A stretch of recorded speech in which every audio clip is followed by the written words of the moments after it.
Major offensive operations of the Ukrainian armed forces in Zaporizhia, Dnipro, Kherson, and Antonivka Bridge, Donetsk region, and near Luhansk continue at full speed. Simultaneously, violent clashes occur on all these critical front lines. You know that the Ukrainians liberated the last Rivnopil in Zaporizhia and liberated a total of 9 settlements in this region from the Russians. Then the offensive plans of Kiev continued in the direction of Dnipro, Kherson. Ukrainian troops managed to sink Russian boats in this area and took control of the Antonivka Bridge in the Kherson direction. After all these offensive operations, Russia was stuck in Zaporizhia, but the attacks of the Ukrainians continued where they left off. While many war analysts and military experts debated which front line would be the next target of the Ukrainian armed forces, Kiev's offensive plan refocused on the Zaporizhia region. This time, the Ukrainians chose Berdyansk, one of the important port cities. Numerous explosions were heard in the city in total. Local residents in the city have long reported that they have not witnessed this many eruptions before. Let's explore the breaking moments of this critical offensive operation together. Recently, 11 powerful explosions occurred in Berdyansk. As a result of the explosions, huge black clouds formed in the city's airspace. The target of the attacks was the military airport controlled by the Russian army. This military airfield, which was used as the command center and operation area of the Russian army in the city of Berdyansk, was badly damaged after the attacks. Russian sources confirmed this striking attack. According to images taken from the scene of the attack, the airport was successfully hit and a large fire broke out in the area. Russian authorities announced that the Ukrainian armed forces used UK-made Storm Shadow missiles in the attack on the airport. The range of these missiles makes it possible to hit the rear facilities of the Russian armed forces, including those in Berdyansk. Therefore, it is quite logical for the Ukrainians to use Storm Shadow missiles in this attack, because only the Storm Shadow long-range missiles, which are currently in the inventory of the Ukrainian army, can cover the distance between the area of the attack and the Berdyansk airport. The attack resistance movement also shared critical assessments about the attack on the military airbase used by the Russians in Berdyansk. Agents of the attack resistance movement were the first to report that the attack on Berdyansk was effective. Artesh then released another message stating that the situation for the Russians was very, very bad.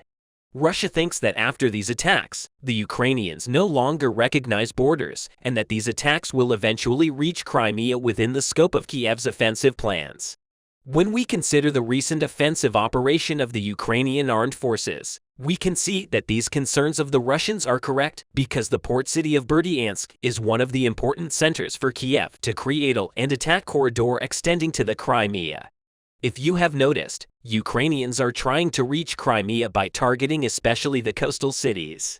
Therefore, it is quite normal to have southern front lines such as Dnipro, Zaporizhia, Melitopol, Tokmak, and Kherson in Kiev's offensive plans. The actions of Ukrainian partisans in Melitopol and Tokmak continue from where they left off. Partisan groups supporting Kiev, which gained strength from the successes of the Ukrainian armed forces in critical areas such as Zaporizhia and Dnipro, also strengthened their resistance actions on the Kherson side. As you know, we can't say that the remains of Russians are found in the city.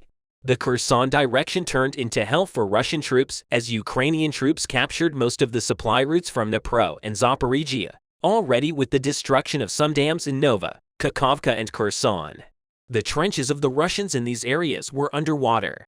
Now the Ukrainians, who have taken full control of Kherson with the big offensive plans of Kiev, do not allow the small Russian attack groups here to increase. Again, on the Russian side, this advance of the Ukrainian army created an atmosphere of chaos and anxiety. Before continuing our video, I would like to remind you again, if you are against the invasion of Ukraine and wanted to support our work with my team, you can like our video, comment, and hit the super thanks button below. Especially important Russian military bases, ports, and logistics lines in Melitopol, Berdyansk, Mariupol, and Kherson are attacked. The purpose of these attacks is to get behind enemy lines, to secure certain lines, to create positions for further attacks, using more troops and equipment to achieve these goals and objectives. Ukrainian troops are attacking many points on the front line so that the Russian troops do not fully understand where the real blow will be delivered. Ukrainian forces employ excellent diversion with unconventional tactics. The best practice of this so far has been in the most critical region between Crimea and Ukraine. The Chongar Bridge connecting Crimea to Kherson and Melitopol was damaged 120 kilometers behind the lines. Chongar bridges connecting Kherson region and temporarily occupying Crimea were hit at night. Russian investigators said that 4 missiles were fired by Ukrainian forces on the bridge, the Russian state news agency reported. It was reported that traffic on them was stopped. Vladimir Saldo, head of the Russian Occupation Administration of Kherson Oblast, claimed without providing any evidence that more than one bridge had been attacked, that the criminal Kiev regime had carried out barbaric bombardment of civilian objects such as bridges near Chongar, on the administrative border between Kherson Oblast and Crimea. After the damage to the bridges, the route of the Russian occupation, troops from Melitopol to the Crimea immediately increased by 100 kilometers as the shoulder passing through Armyansk was much longer. Moreover, the roads in this section are in a much worse condition in terms of pavement quality. On the other hand, Russian blogs published online images from the Jiangxi region. One of the Russian blogs claims that the attacks took place around 5 a.m. The footage shows a column of smoke rising after the attacks. Later, a propagandist crosses the Chongar Bridge and shows the results. There were 2 through holes 100 meters apart. On the main bridge, there is another crater on the bridge next to it. Both bridges are road bridges. Then Saldo comes to the bridge. Saldo gives orders to Kiev stating that the UK is guilty of the missile attack. Saldo threatened to retaliate and expressed his readiness to give the Kremlin the coordinates of all the bridges in Odessa on the banks of the Prut and Danube rivers and the port of Giurgiulesti. This port is a regional logistics hub with the EU. It is Moldova's only port with access to the Black Sea. By 2030, the entire area around the port will have free economic zone status. So for what purpose did the Ukrainian armed forces hit the Chongar bridges? Before continuing our video, I would like to remind you again, if you are against the invasion of Ukraine and wanted to support our work with my team, you can like our video, comment, and hit the super thanks button below. There are 3 main vehicle bridges and 2 railway bridges connecting Crimea to mainland Ukraine in 3 regions. The isthmus near Armyansk with bridges over the North Crimean Canal, the town of Chongar with bridges across the Sivish Lagoon, and Henichesk with a bridge connecting the town to Ukraine. These strategic ports play a vital role in the Russian military logistics network, facilitating transportation between occupied Crimea and Kherson Oblast. Crimea relies on the land bridge in southern Ukraine, which Russia captured in the early stages of its full-scale invasion of Ukraine, and the Kerch Strait Bridge, which it built after Russia's invasion of Crimea, to connect it with Russia's Krasnodar. Also, Saldo claimed that Ukraine used British Storm Shadow missiles to target the bridge. Judging by the photos, Saldo shared not only the pavement but also the power structures on the bridges were damaged. While the construction of the Chongar bridges is inspected, the building occupants direct all traffic over Armyansk. Officials appointed by Russia in Crimea stated that it may take weeks for the bridge to be completely repaired, but the traffic can continue on a single lane, and noted that there are 2 more crossings. The breaking of the Chongar bridges to occupied Crimea will seriously complicate the logistics of the Russian army, which was formerly used to transport ammunition, equipment, fuel, and lubricants and food along this road. But now the optimal corridor has been severely damaged, and the Russians will have to go a long way from Armyansk. All this compels the Russian troops to actively maneuver. They feel insecure to ensure the defense of these reserves. Russia needs constant deliveries of ammunition, shells, and weapons. Accordingly, they drove them out of the Crimea, which is now a fairly serious Russian military base. Ukrainian soldiers are also attacking and damaging logistics facilities to cause bullet starvation among Russian reserves.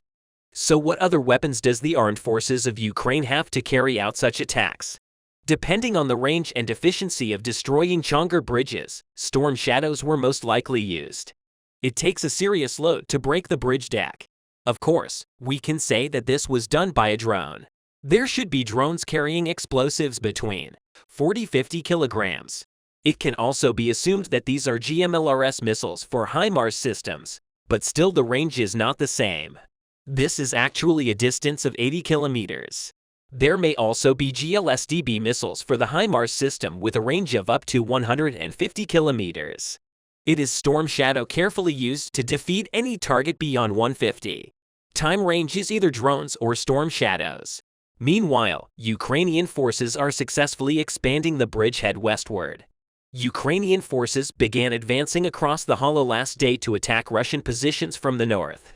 Today, several sources have confirmed that Ukrainian forces have completely captured this area. All Russian defense in the area is based on a network of trenches located between the Bianchi and the forest. Ukrainian forces had already been spotted moving along the rows of trees to attack these fortifications. Therefore, the Ukrainian forces were about 700 meters from the settlement, not only to the east but also to the north. Also, some leading Russian sources started to mention that logistical problems are not only seen in the Love-Bianchi section of the road, but also in Lysina-Lujo. Some sources also reported clashes between Ukrainian and Russian troops about 1.2 kilometers from Lugo. This meant that Ukrainian forces had cleared the tree line to the west of the chute, which immediately resulted in a large number of it shows that it exposes the Russian position and, most importantly, the logistics. By controlling the fields just above these two settlements, it becomes incredibly difficult to supply Russian troops on the zero line. In fact, the Russian authorities have made it clear that they are not sure of the stability of this front line by initiating the evacuation of the regional government in Vasilivka 10 kilometers from Jerebianchi. A few days ago, the occupation authorities closed all government facilities, stopped issuing passports and other documents, and moved to Vezele, 55 kilometers south of Vasilivka. Another reason Russian troops fear that their defenses may collapse in this area is that the reservoir has almost completely dried up. 20 kilometers of water gradually turned into a desert, and Ukrainian forces could pass through it and launch a powerful mechanized attack from the least protected part of the contact line. Another rank, Russian general, was neutralized this week in Zaporizhia in the second phase of the massive Ukrainian offensive. The Kremlin is quiet, stunning details, and our incredible triumphs at the front are in the details. At the moment, we see that the most critical line of the front is the line of conflict between Zaporizhia and Donetsk. An incredible video emerged of troops raiding Russian positions as Ukraine attacked for areas. Ukrainian troops liberated the critical village of Blagorodne, east of Zaporizhia, in the western Zaporizhia Oblast. Ukraine is reportedly making local gains in the region's southwest and southeast of Orikhiv. According to Zaporizhia Oblast occupation official Vladimir Rogov, Ukraine is launching night attacks to take advantage of the three factors as the war continued at full speed. Another development took place that would upset Russian President Vladimir Putin. The Russian invaders were in a difficult situation along the line of contact in the Donetsk and Zaporizhia regions as a result of the Ukrainian offensive. According to information confirmed by Western and Russian intelligence, senior Russian Major General Sergei Goryachev was killed during the conflict in the Zaporizhia region the other day. Major General Sergei Goryachev, 52, Chief of Staff of the 35th United Arms Army, was killed as a result of a missile attack in the Russian-occupied Donetsk region south of the village of Velikaya, Novosilka. While the Ukrainian army won the villages with a counterattack, it was reported that the general who led the Russian troops in the same region was killed. The missile attacks that hit the Russian general's base were Stormy Shadow. So far, British-made Stormy Shadows have had 100% success in destroying major Russian bases in Luhansk, Berdyansk, Melitopol, and Mariupol. At least 4 more Russian generals have been killed since the start of the war last February.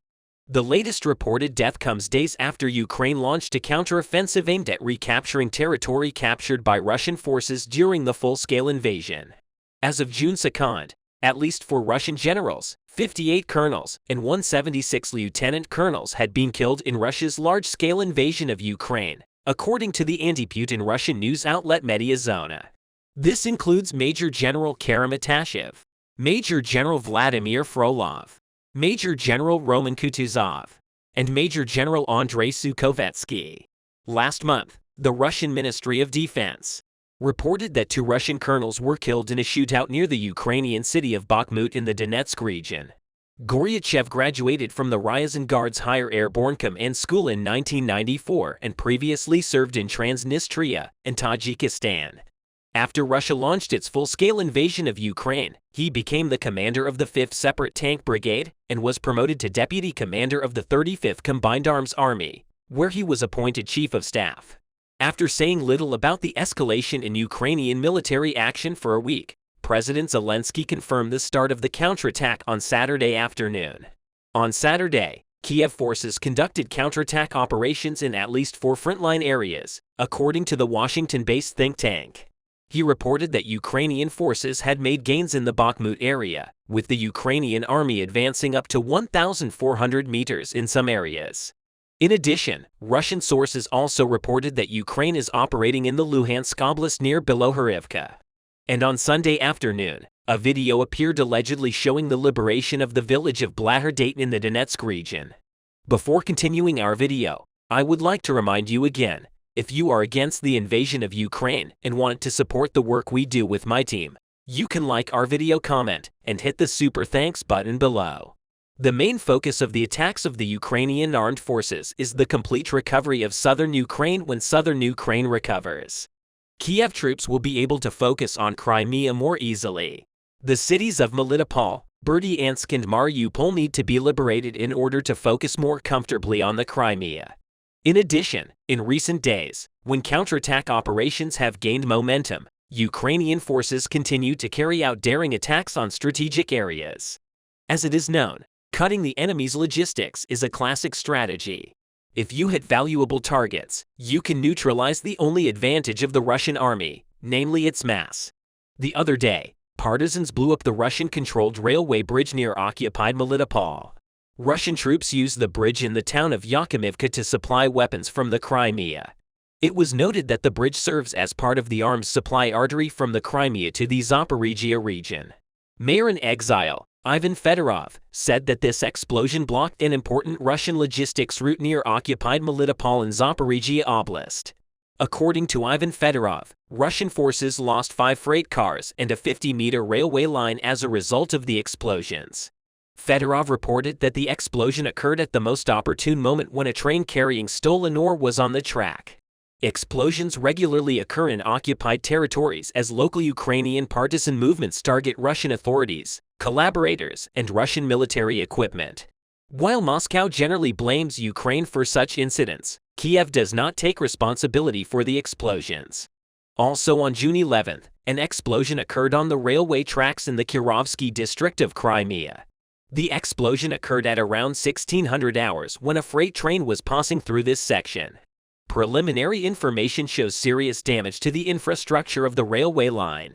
Making a statement about the situation, Crimean President Sergei Aksyonov said that the train traffic in this section stopped due to the explosion. By whom and how the explosion was carried out, it has not yet been disclosed to the public. This part of the railway was used by Russian soldiers to transport military equipment. At least 6 explosions were heard near Russian-occupied Melitopol in the Zaporizhia Oblast last week, according to Ivan Fedorov. 5 explosions were heard in Melitopol. The explosions caused heavy smoke in the north of Melitopol.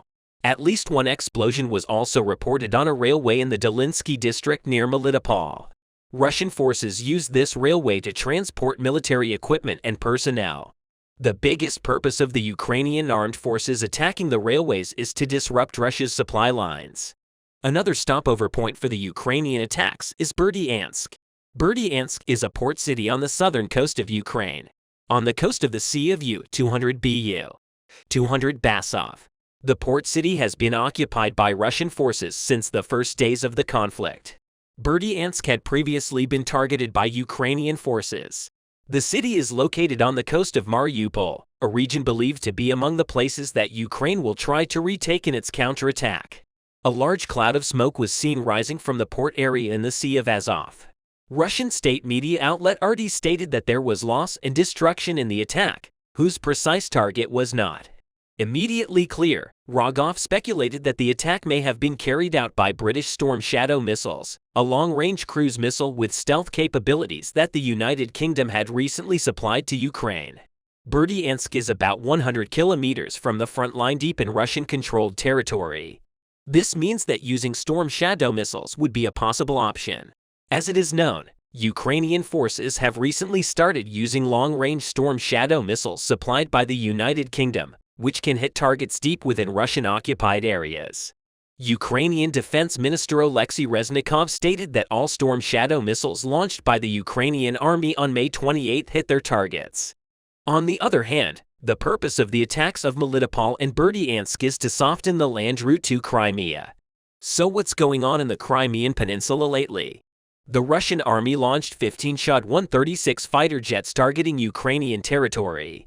14 of the 15 Russian aircraft were destroyed by the Ukrainian Air Force. Ukrainian air defense units set a new record with a 93% success rate. The remarkable point here was that the German Iris air defense system stationed in and around Kiev shot down 10 Russian aircraft without missing a beat. The targets of kamikaze UAVs, which were destroyed by Iris systems, were infrastructure facilities and civilian settlements as usual. However, the Ukrainian air defense unit showed a 100% shooting success with the Iris system, preventing the Ukrainian people from being left in the dark and being harmed. In the past day, the Russian army has carried out 24 airstrikes, 12 missile attacks, and 55 MLRS attacks. The Russian army continues to disregard the laws and customs of war and to attack civilians. On March 27, civilians were damaged in the attack on the infrastructure of the city of Sloviansk in the Donetsk region as a result of a missile. The number of civilians killed and injured is not certain at the moment. Apartment blocks and private houses were damaged as a result of the attack. In the Kherson region, a civilian object was damaged by a Russian airstrike. In the past day, the Air Force of the Armed Forces of Ukraine carried out 9 attacks on Russian personnel clusters and 1 attack on the Russian anti-aircraft missile system. In addition, the Ukrainian army shot down 5 Russian reconnaissance UAVs of various types. At the same time, missile and artillery units struck 3 Russian compound posts, a Russian manpower cluster and artillery unit in firing position, an ammunition depot, a fuel tank, and 2 more important targets. After the super success of the Iris air defense system in Ukraine, Germany finally decided to buy it for its army and integrate it into its future missile shield. According to officials, Germany plans to purchase 8 Iris air defense systems for its armed forces. The defense deal is listed as one of several planned acquisitions expected to be submitted for parliamentary approval in the second quarter of 2023. While Germany delivered the first of its 4 Iris air defense systems to Ukraine in October 2022, the German army has yet to purchase them. However, an official from the Defense Ministry said that they plan to submit an agreement on the purchase of the Iris system to Parliament soon. This development is significant as Germany is in talks with several defense manufacturers to build a multi-layered anti-missile shield that could cost 17 billion euros. In December 2022, German Chancellor Olaf Scholz said he hoped to build the missile shield within the next 5 years. Currently, the government is talking to manufacturers of various systems to prepare for concrete decisions. According to some German officials, Chancellor Olaf Scholz's coalition government is in negotiations with the Bavarian company Dale Defense to purchase up to 8 Iris anti-missile systems for a contract value of between 2 and 3 billion euros. Germany wants to build a state-of-the-art anti-missile defense system and incorporate it into the envisioned European Air Shield initiative. Scholz first mentioned the anti-missile shield in a speech in Prague in August, when he stated that Germany will invest heavily in air defense in the coming years as the continent still has a lot to do. He said such a system would be more effective and affordable than if each country created its own sophisticated systems. At least 15 countries, mostly from NATO, signed a letter of intent to join the initiative. So what batteries will this missile shield consist of? Options considered are Israel's Arrow 3 system, US Patriot, and German Iris units. Additionally, local defense manufacturers Rheinmetall Hensoldt and Diehl Defense teamed up in 2021 to develop a package for the lower-level defense layer based on Diehl's Iris SLM interceptor. While the Arrow 3 and PAC-3 Patriots have been deployed extensively with notable success, Iris-Ti's performance in Ukraine may have set the litmus paper for its effectiveness. The deployment of Iris air defense systems in Ukraine strengthened Ukraine's defenses against an incoming barrage of missiles and kamikaze drones. The first evidence of its operation in Ukraine was recorded days after its delivery when a photo of Iris-T's missile wreckage went viral. In fact, on January 21st, the Ukrainian military said that the Iris-T had successfully shot down every incoming target during Ukraine's first operational use of the system. Even the president of Ukraine, Zelensky, lauded the German system while giving his pitch for more. Iris-T's. The most obvious example of Iris-T's piece is that the Ukrainian army destroyed 15 Russian kamikaze UAVs with 100% success the other day. Since the Iris-T's were deployed to Ukraine, the Russian military's airstrikes have seen major setbacks. President of Ukraine Zelensky. Air defense systems are needed to protect our skies as much as possible. I am grateful to Germany for Iris-T. They are good systems. We would love to get more of them. Mr. Scholz promised to provide them. Let's believe the Chancellor. We will be waiting. And of course we will be waiting for systems like NASAMS and the Patriot, he said.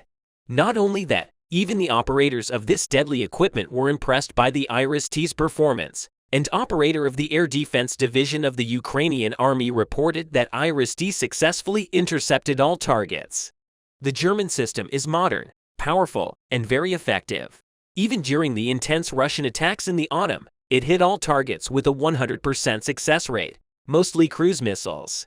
Alongside testimonies from Ukrainian technicians and commanders, several videos on social media revealed how these missiles intercepted and destroyed advanced Russian missiles like the Caliber in the midst of a massive bombardment from Russia. So where in Ukraine was the Iris-powered one deployed? Iris is said to have been set up in the southern Ukraine, as previously announced by the Ukrainian Ministry of Defense. The location of the system is not known for certain, but it has been widely deployed to shoot down Moscow's Shard-136 kamikaze drones and cruise missiles. According to experts, a typical single Iris-SLM system consists of 3 mobile launchers, a truck-mounted multifunction radar, and another truck converted into a command vehicle. The truck-mounted missile system aims to shoot down warplanes, attack helicopters, drones, anti-radar missiles, cruise missiles, and bombs. It contains a multi-purpose radar that can track multiple targets simultaneously. The imaging infrared seeker on the missile provides a high-precision terminal approach with a high probability of a direct hit. When the intercept missile gets close enough to engage, the infrared imaging seeker acquires the target for the final phase of engagement. The interceptor missile is guided towards its target using a data link. Iris manufacturer Deal claims that combining it with the US-made Patriot PAC-3 missile defense system with a higher maximum altitude will maximize its effectiveness. Therefore, integrating both systems into a multi-layer missile defense shield may be a viable choice for the German military. As you can see, the Iris system promise is a clean airspace to both Ukraine and Europe, especially if we take into account that most of the Russian attacks in the Ukraine war were carried out with missiles and kamikaze UAVs. Iris systems also played a big role in the decline of Russia's war effort,